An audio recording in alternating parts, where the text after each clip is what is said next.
I'm so happy to hear you say that. We love it so much, and to hear you say that you got what we got out of it, And just the titles, as when it comes up with the... That's when it made me almost cry. Oh, yes. Just watching the scene.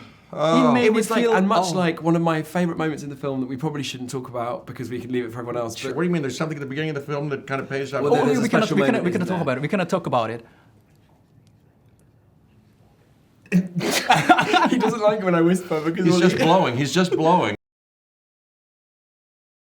After watching movie Wicked, I'm 100% sure people will be looking for the interview of you. It's a great pleasure to meet Mr. Jeff Goldblum and Jonathan Bailey. I'm Seunguk Lee from South Korea. Lovely to meet you, Seunguk. Lovely, SK, to meet you. Thank you so much. I'm glad you liked it. Not many people have seen it yet. When did you say not many people have liked it?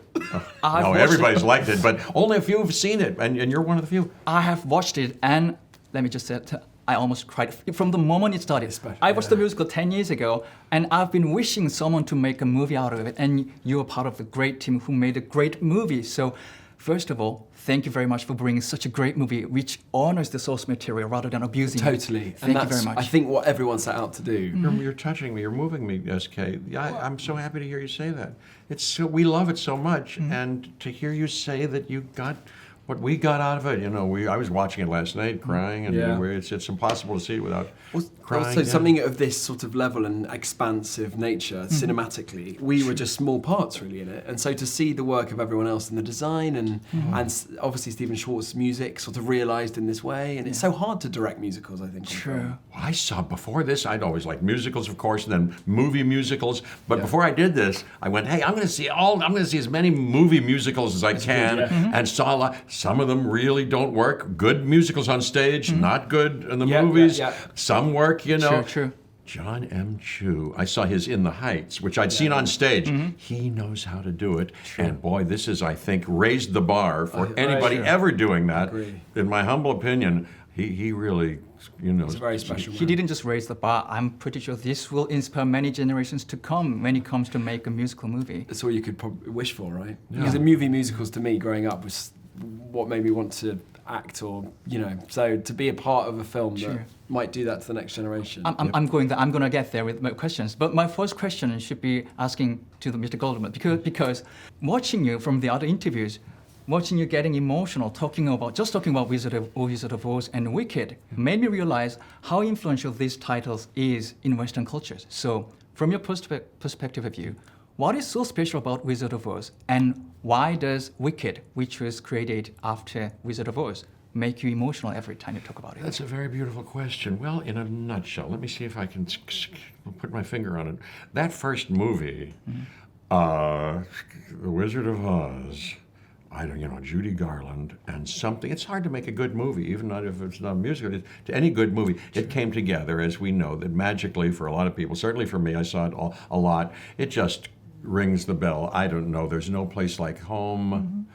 That music in that, Somewhere Over the Rainbow. I'm just crying from the beginning of it. It's just something. And something about dream life, the Jungian dream life of all of us. And then at the end of the movie when she says, what did you learn, Dorothy? What did you learn?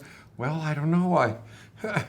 She says, I guess if I was ever looking for my heart's desire, I didn't have to go any place further than my own backyard. Oh my God, it just gets me. And then this show, what this show does, like Man Who Shot Liberty Valance, it goes, that's not the story. Change the angle. Here's the story, and it's a story about an empowerment of a woman and the inclusion and friendship. It's just very powerful. And I think that flip is all about the challenging the narratives that we're given and the perceptions of other people. True. And the way that we believe what's good and bad. And I think that is something that is incredibly timely and for now, don't you think? There's the key essential messages from the Wicked movie, Wicked musical too. Yeah. And you said something about dancing and singing in this movie. You act, you sing, and as ballet was one of your first interests in life, you surely can dance. But so can Jeff. So can he. But your talents have been scattered here and there, so we never get to see you do the whole of it in a single movie. Then Wicked came along. Yeah. So how did you feel about doing everything you can on a movie set called Wicked, playing Fiyero? Well, it's completely overwhelming and exciting, and you know, it's much like Dorothy. You know, the dream of being in a film like this is so big that I didn't dream it in a way. I've never really thought, you know, that's something I could do. I've always been in awe of it and the craftsmanship that's required, and yeah, I was incredibly proud and excited for them to have taken a part, you know, to invited me on, and you know, the original cast, and Norbert Leo Butz, who's the original Fiyero, is like one of my icons and heroes. And I guess that's who I saw originally with Christian Chenoweth. I wish I could have seen him live. I saw the original cast in London. Oh. And Adina came over, and Adam Garcia played Fiyero. But yeah, it's sort of mind blowing, and it really only hit me, I think, seeing the finished film. Much like you, I was so overwhelmed, even with the opening, the overture. I love it, and just the titles as when it comes up with the. That's when it made me almost cry. Oh, yes. Just watching the scene. It was like, and much like one of my favourite moments in the film that we probably shouldn't talk about because we can leave it for everyone else, but the connection with where you start and where you come to, it felt completely full. And in that moment, I felt like little Johnny was there with me. Your little Johnny. Your little Johnny. And you know, my little Johnny comes wherever I go. Yes, mine too. But if I wear a long coat, nobody notices really right away. No, but listen to this. But yes, I love that. I love that opening shot. And but what do you mean? It comes full circle. What do you mean? There's something at the beginning of the film that kind of pays off. Well, we cannot talk about it. We cannot talk about it. He doesn't like it when I whisper because he's just blowing. He's just blowing and kind of half spitting. Do it again. To get that, watch the movie again in theaters when it's released. No, I want to see this movie 200 times, just like other people who I know who've seen that play. You know. Me too, and because we have to watch this movie 100 times, because this is my first time actually saying it in English. You guys nailed it. So let's talk about your performance, your characters. Let's first talk about your character. Okay. In a huge budget movies, we, the audience, general audience, are quite familiar with seeing you playing an expert on his field, or a bit weirdo who has his sense of mind, Okay. or a mix of these two. Yeah, okay. But in this particular movie, you play Wizard of Oz, who sounds like an expert and acts like a weirdo, but actually he's just a normal human being. And if you go further, he's just coward, weak person who tried to survive the environment. So watching you playing that character was interesting as a general audience. Yeah. So how did you interpret this character who's been around us more than a century, and what was your focus on bringing him to the screen? What a beautifully stunning. articulated question. It would take me, I should think about that for a lot, but we don't have time. So off the top of my head, gee, that's a beautiful way of putting it. Yes, you know, well, the man behind the curtain, you see the head, you see what he's trying to project to people, scare them a little, you know, it's going to fulfill them a little bit, I don't know what, entrance them, entertain them.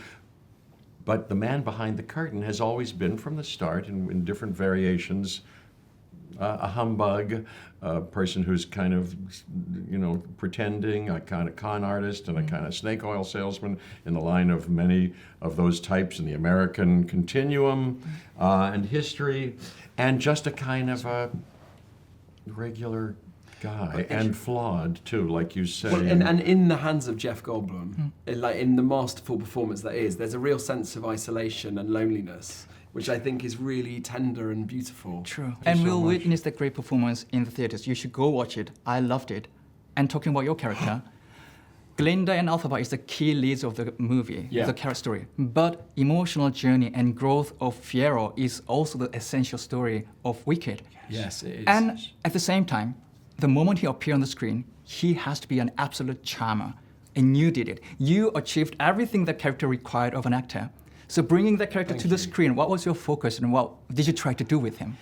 Well, the first thing is what a pleasure to support the two actresses, Cynthia and Ari, because obviously the love story between the two women is the main thing. And I understand Fiyero to be someone who the audience can see and how he interacts with each of the women. He's a sort of mirror to the transformation that they go through. His is physical, and I thought, you know, what a brilliant arc over 2 films to have, and to not miss a beat there. And also, you know, in these in musicals, especially on stage, there's so much happens in such short scenes. So it was about really finding the evolution through those scenes, I think. And obviously, he literally does become someone else. Spoiler alert. So yeah, well, I'm glad that you enjoyed it. But yeah, it was more about just being present for them and supporting them, and that's what Fierro learns to do with Elphaba. And I think there's a lot to be learned from his understanding of his relationship and support for And we find out about Elphaba a little bit now that I think about it, by her kind of magical effect, impact that she has on you. But you are a little bit like Rick in Casablanca, you know, like Humphrey Bogart's character. You know, you've decided to wall yourself, to protect yourself in some way, it seems to me. And then at the end, you know, they say, you know, welcome back to the fight. Rick, welcome back to the good fight. And you, halfway through this movie, Okay, we're not giving her too much, but yeah, if you want to understand what he's saying, again, go watch the movie. And they're telling me to wrap things up, so I'm sorry to interrupt you, but I have to go. So we could have carried on for... Yeah, so I wish good. I could have more time, but thank you very much. I love Sentimental Man and Fan Things to Life. I'm pretty sure everybody's going to watch it again and again and again. Thank you very much, Thank and I hope to you. see you in the future. dear man, thank you. Thank you very so much. Yes, Thank you. Thank you. Thank you. Brilliant questions. Have a great day. Amazing. 네, 그렇게 그날의 대화가 마무리되었습니다. 위키드는 11월 20일 개봉하니까요. 궁금하신 분들은 극장에서 확인하시길 추천드립니다. 영상 재밌게 보셨다면 구독과 좋아요, 댓글 달아주시는 거 잊지 마시고요. 저는 다음번 다른 영상으로 돌아오도록 하겠습니다. 지금까지는 천재이승국의 이승국이었습니다. 감사합니다. 바이바이.